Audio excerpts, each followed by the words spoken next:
This is the movement. The movement.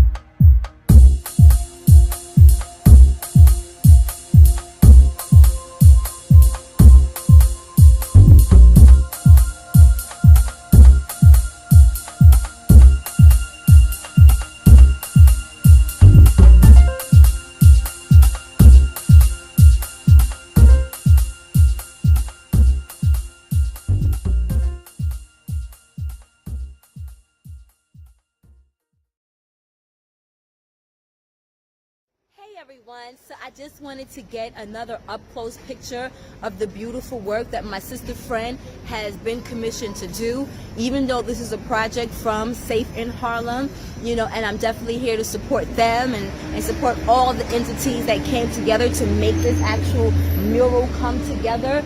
But my main purpose, selfishly, is always going to be to support my sister, Aleathia Brown. Oh, she just came out today. Let me see if we can get a quick little hello. I don't think so. Oh, wait. Hey now. So yes, as much as we're here to support all the other projects and organizations that's involved, sorry, I'm here to support this one right here. The eye, the vision, the artist behind this 3-wall mural. Would you like to say anything privately before we get started? Okay. All right, guys. We out.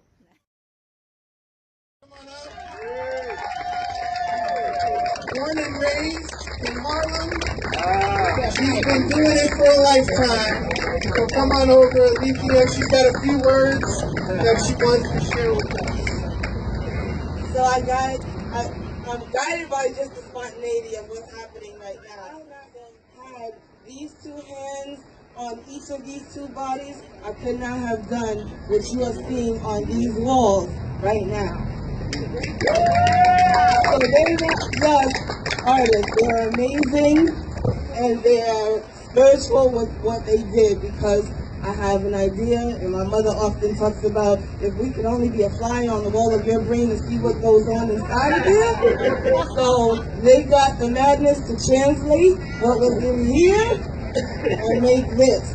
So it was their hands that did most of this work, and I say out of all of the people who did the most work, Marissa's hands took every single thought I had and put it on these walls. And these young people were the ones that gave me the inspiration for some of the images that you see around the side of this wall. So those pose pictures of the kids that have the protest signs, I had them posing at Harlem Village Academy, making all of those positions what we have on that wall. So there's stories within stories on top of stories, and I want to say to both of you publicly, thank you. What you see on these two easels is what I started on paper. I started left here and went onto a piece of paper, and that's what you see on those easels.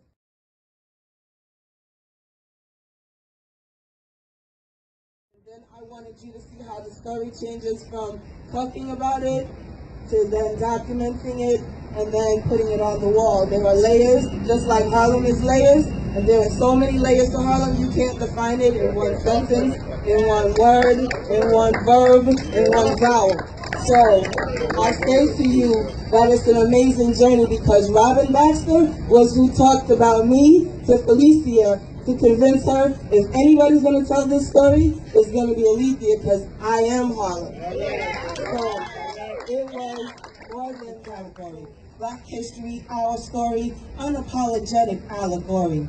My adoration here in a visual story, it took late nights, painted panes, Schomburg visits, page edits, ingesting all kinds of images, stress from the stages. She couldn't figure out what she wanted to tell me. He forgot to manage the uninformed. I figured this will be worth all the shoulders I stand upon. As I am filled with all of yesterday's burdens, today's announcement, Black lives do matter. Reminding eyes and souls of our daily toils. Yes, I'm guessing tomorrow's doorway, an unbroken promise. Hope and opportunity reflecting the faces from the African diasporic traces. I am indeed Harlem, a geographic plan laid with all kinds of homegrown excellence. Today, I've created a story that that others joined in on with talented hands painted, rhythmic tales with color, texture, a deeper messages being at one with God. Drunken pathways fleeing to freedom. Incarceration can be financial.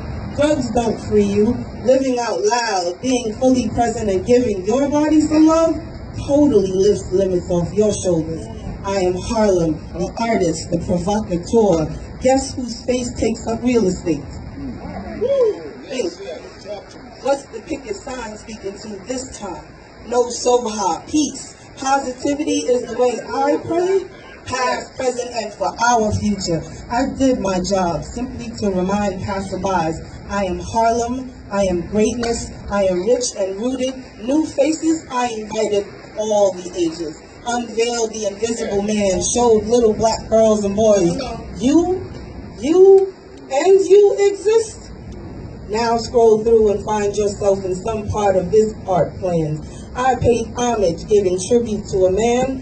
Heard the cries leaking disappointment. I am second generation Harlem. Invested in a homegrown. I regurgitated truth. I wanted a legacy to permeate, secure positive messages, flag culture, tag tomorrow for all to follow. Lifting your head up, ask me who, what, and why. Leaving the scent of questions on the breath of all those to inquire. Learn the story. I am Harlem. More than happy to come and lend whatever support that I can, because I do know of her breadth of knowledge, I do know of her depth of knowledge, and being that she got most, if not all, the information from the Schomburg to go along with her personal inspiration, that's what we're about. We're about trying to have the information and trying to be that repository that other people can gain and share that information and share with the world. So I was very happy to be part of that, and very happy to bring to the public that we have visionaries, we have artists within our community that can then be that bridge and liaison from a knowledge point to the community. So this work that's here is her gift to the community that I see, and now it's up to us to say, where can we take it to another level?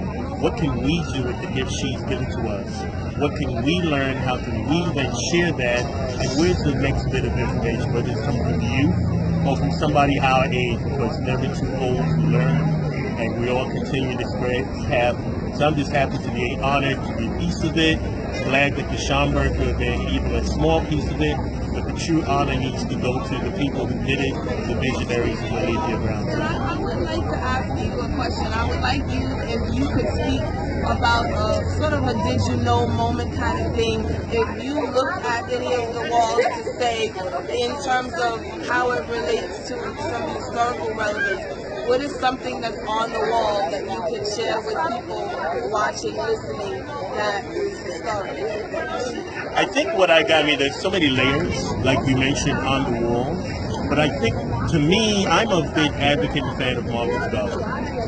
And when I saw some of the older vehicles on the wall, it reminded me of the vibrancy of the UNIA. And we're here on 146th Street.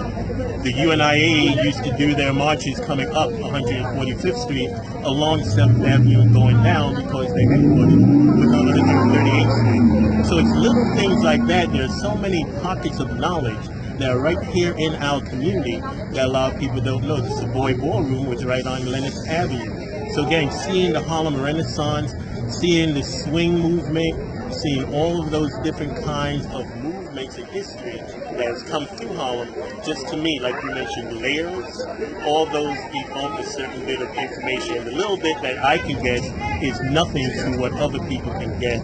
So I just encourage everyone to learn our history, to learn their history, and to peel back some of those layers, because it might strike a different bit of information in everyone. But I think that's a great question, because the inspiration be, what has it done for you? What have you taken from this? Could we all take different things from it, from your gift? For me, it's the inspiration, the spirit of the UNIA, it's the spirit of Marcus Garvey, it's the spirit of the tradition of our entertainment, but not just entertainment from a historical and cultural point, but we brought that to the world. So I appreciate you bringing this to the world. Well, can I tell story, there was one little tidbit. One of the neighbors that's on the block had shared with me a couple of days ago that James Baldwin grew up on lived at one time during the Renaissance on 146th Street. That's the block that we did the piece on, which is one of the main characters featured on the wall inside the block. But one of the other things that came out of it is Marcus Garvey is actually supposed to be on that wall. We just didn't have time to get to it for the ribbon cutters, but he is actually part of this. So I actually took a photo from the archives at the Schomburg Upbringing and had them down for the graduation because I wanted to show the wealth of knowledge is ongoing, that any age can graduate and elevate. Absolutely. So that's why I love the stories that keep coming. So many stories, and I think those. So hey, we're back, and we are here now with Minerva Diaz.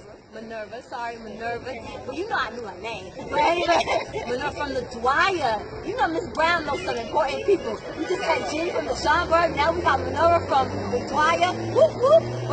But Minerva asked me a very interesting question that I wanted Ms. Brown to answer. She doesn't know the question, so we'll see what kind of answer she gives. But the question was,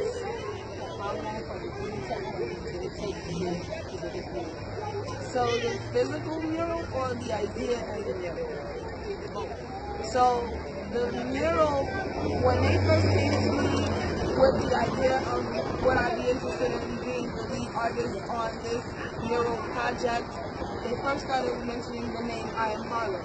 I'm often saying that in my own description. I often say that because I've had the zigzag pattern of being from east to west, from north to south of Harlem, living, taking school, and all of these elements. And once they said I get to create with a group of young people, past, present, and future, and like instantly when I walked into the school, I realized past, present, and future is already, it's just started coming together. My head is already on fire because when you're talking about home, that's like me asking you, what is home? You know what it is, you know how it feels, you know where you've been, and all that started resonating. So the visual story was in my head, and the pieces layered already, and then as I started talking to the young people, going to the sessions for the 6 weeks that I was at the school, that built another component of what are their ideas of that story that I don't see from their perspective. What's the bodega? What's going after school? What's the technology part?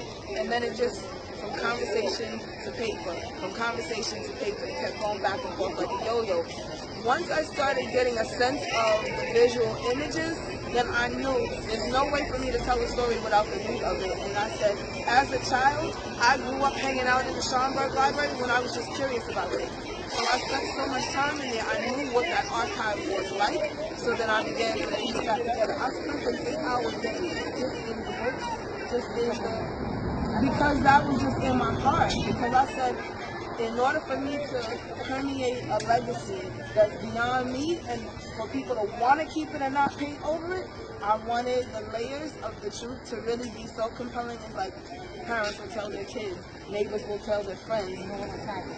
And no one will tag it. So I wanted elements of graffiti, I want elements of Renaissance, I want elements of all these different styles of the art, as well as styles of the idea. So for me, telling a story is where I come from, putting it on paper is what I've been doing, and then translating it to a public art piece is something I've prayed for. And so it just kept coming, and it kept coming like debris. Because every time we had the mural, we actually stayed on 3 different walls. And it kept getting moved. And every time it got moved, I had to change the design. I had to change the story. I got 1,000 stories, so those will never end. And it just kept readjusting. So when they sent me the picture of this wall, I already knew this wall because there was another mural on this wall. And I already knew this block because I used to roller skate through here. And my great-grandfather migrated from the south to a block from here. So this is like history to come back to something I've been rooted from. So it's just hearing about all these different ways that make me want to tell the story. So there's some stoops on there that I'm going to refine and tweak, but my great aunt was standing on the streets on 144th and 8th Avenue. My great uncle found her. They wanted that married. Some idea on the stoop. This is why I'm saying, like, the stoops in Harlem is a rich part of history where you spend time and the conversation, right?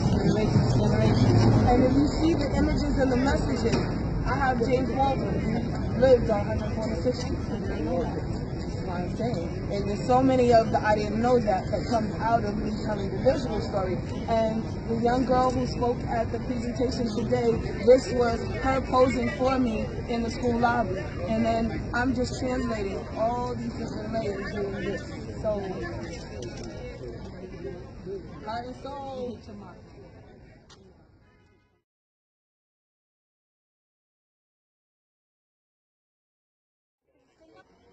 So I wanted to ask the pastor in 2 minutes. Okay. 2 minutes.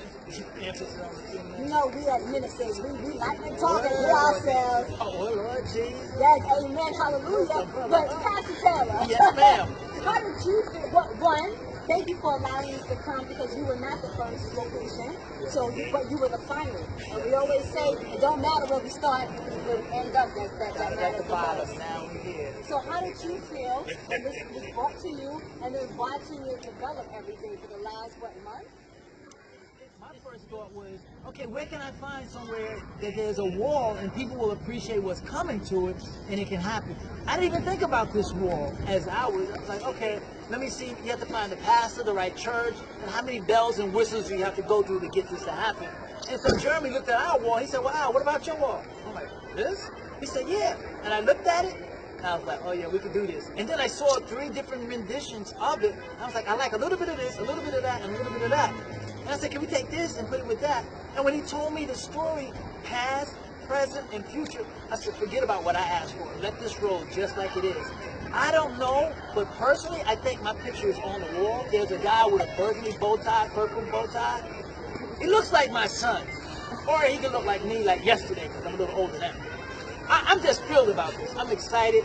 And the community is loving it. And every time I came and I looked at this, I hope I'm under the 2 minutes. When I came and I looked at this, I said, I didn't see that yesterday.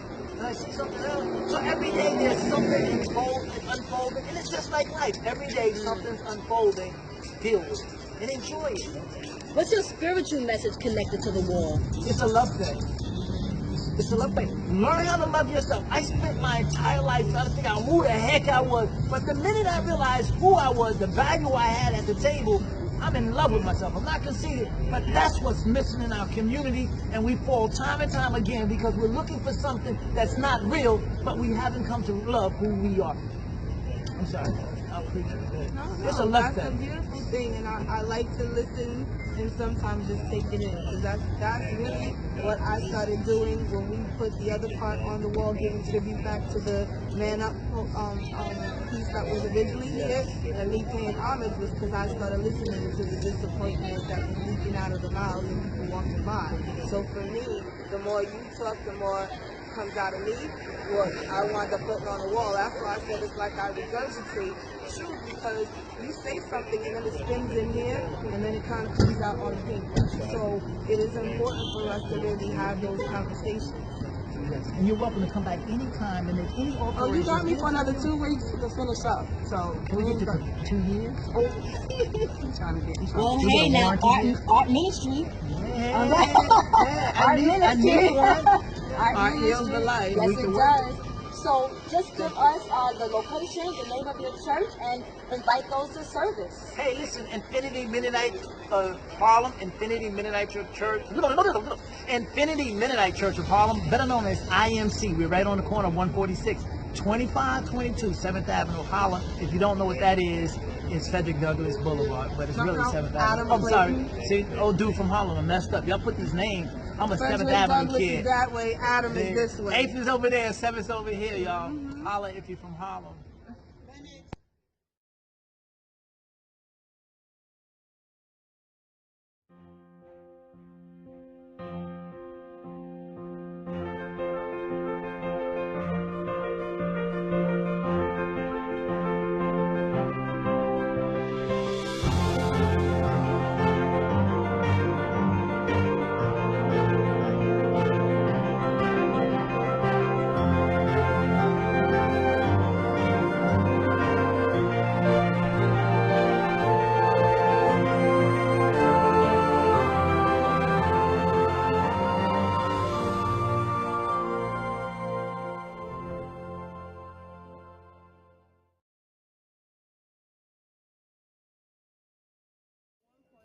Message from my client saying not going to be too much running around. I just went silent because I don't want to have to make it seem like I'm complaining, but I'm also thankful that you supported my work.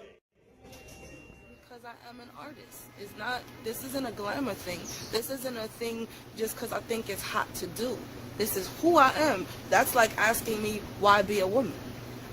Why be black? You know, I find it fascinating and frustrating when people ask that question, why do I do what I do? I'm not doing what I do, I'm answering the call I was given. I was 3, and we lived in the East River houses on FDR Drive and 102nd Street. 435 East 102nd Street, apartment 4A. There was a nursery school on the development, and Mom comes walking in the door, and the director of the program's office was just behind the entrance. Mother, Mother! She's waving a piece of paper held backwards in her hand.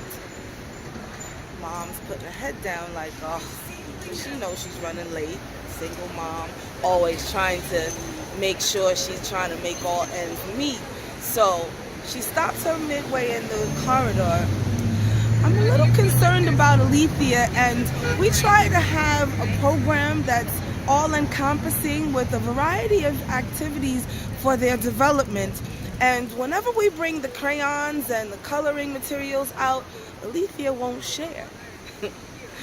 So Mom is kind of surprised, and she's looking at the director as if to say, okay, what does she do? She turns the paper around and said, well, this is what she did. And Mom's mouth dropped from the floor and said, my child did this? And she said, yeah, you might want to talk to her when you get home tonight, as you're getting settled.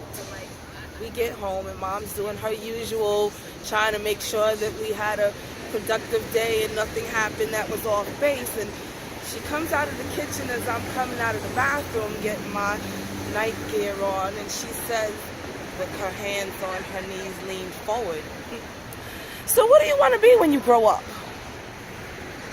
I'm looking like, did you just meet me? I thought we had this symbiotic thing going, and this is the question everybody's asking me all day long, as if I'm some alien. So I, with my little voice, said, I am an artist.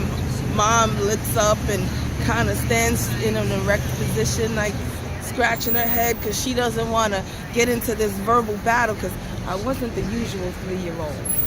Often whenever we would be at Aunt Helen's house, she would have to remind Aunt Helen, you know, you're arguing with a 3-year-old and you're the adult. So Mom is deciding between finishing that wish dinner with trying to figure out how she's going to make scrambled eggs dinner and grits, and should I get into a battle with a 3-year-old? So as she's walking back to the kitchen, she goes, okay, so you want to be an artist when you grow up? And I give her the sing-songy voice and go, no, I am an artist. I'm living up in Riverdale, and I'm about 30. And I'm scratching on a piece of paper, all kinds of numbers, trying to make all ends meet, and nothing is adding up. And I'm thinking, was that a lie? Was that not real? Was that a fantasy that I had, and it's not really what I'm supposed to be doing? Am I supposed to get a real job?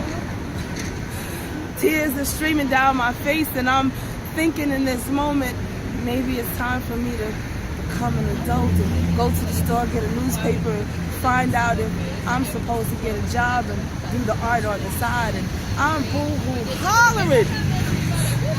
I'm not an artist. Was I telling a lie to myself all this time? And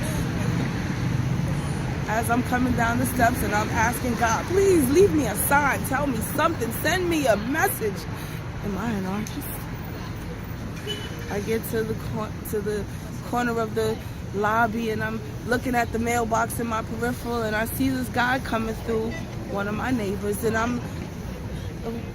turn around and I look at him and I'm saying, did the mail come yet?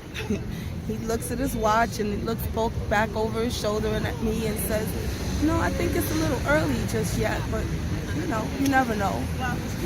And as I turn around to head back towards the door of the building to head to get this newspaper, my feet are stuck. I can't move. I hear this voice as clear as I'm speaking to you right now saying, go to the mailbox, you'll see why. I try to move my foot again and the same thing happens and I hear that voice. So I pivot and turn and go back to the mailbox and I put the key in the box and I'm praying God send me a sign. You know I need $1,500.01 and not a penny more, not a penny less. Open the mailbox and an envelope drops out on its front end and I'm racing up the steps and I'm putting the key back in the door and the tears are streaming down my eyes and I'm saying, please, Lord, you know what I need. You know what I need. I rip open the envelope and I'm holding it up to the ceiling like, God, please, Father, you know what I need. Am I honest? Am I supposed to let this go? As I turn the paper towards me, it's a check for $1,500.01. And I said,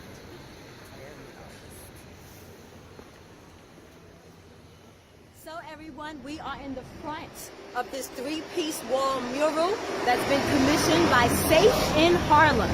S.A.F in Harlem, through the beautiful collaborations and relationships that people form. Robin, Be the Poet, was teaching or is the youth coordinator at this program called S.A.F in Harlem.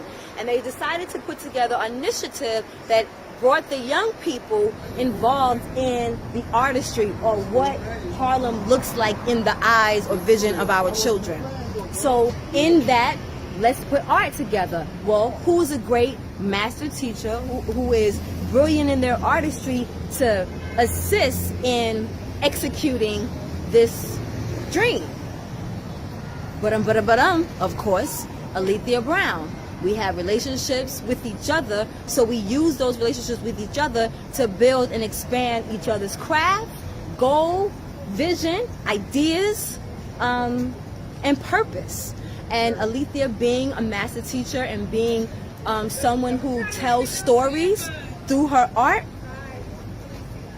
this is one of the pieces of many pieces that she's done, that she's executed in the 25 plus years that she has been a master artist. And this is just an additional piece. This is just another piece to show the brilliance of my sister, to show the brilliance of my sister friend and mentor, Miss Aleathia Brown. So I'm gonna real quick give you guys a little bit more visuals before we actually start the ribbon cutting at 4 o'clock. I wanted to really just go over this part right here that says, I am Harlem, past, present, and future, made possible by the S.A.F in Harlem Coalition and our community teams, SafeInHarlem.org, ThriveCollective.org, New York Thrive 2017, art direction by Aleathia Brown. Yes, honey. We need to celebrate each other and celebrate the brilliance of the work that we do. Sometimes it does not get recognized. It does not get recognized because we don't have the support system to recognize each other's art, or we don't have the money to pay for media to come out and cover, or we're just too black. How about that? And sometimes things that are positive, things that are about the community, things that involve our youth and not in a bad way, people don't want to publicize, people don't want to share, people don't want to support. So it's our obligation and responsibility to tell the stories in which we're a part of, that we are being actively engaging in telling the stories and being the change that we want to see. That's all it's about. Being the change that we want to see. No longer relying and depending for others to make things happen for us. If we want to see change, if we want to be a part of change, we have to be a part of it. Yes, honey, we have to be a part of it. All right, I will see you all soon. Check me out. This is Kat from the KittyRose Lifestyle, the movement, natural sessions, y'all. Love you most. Peace.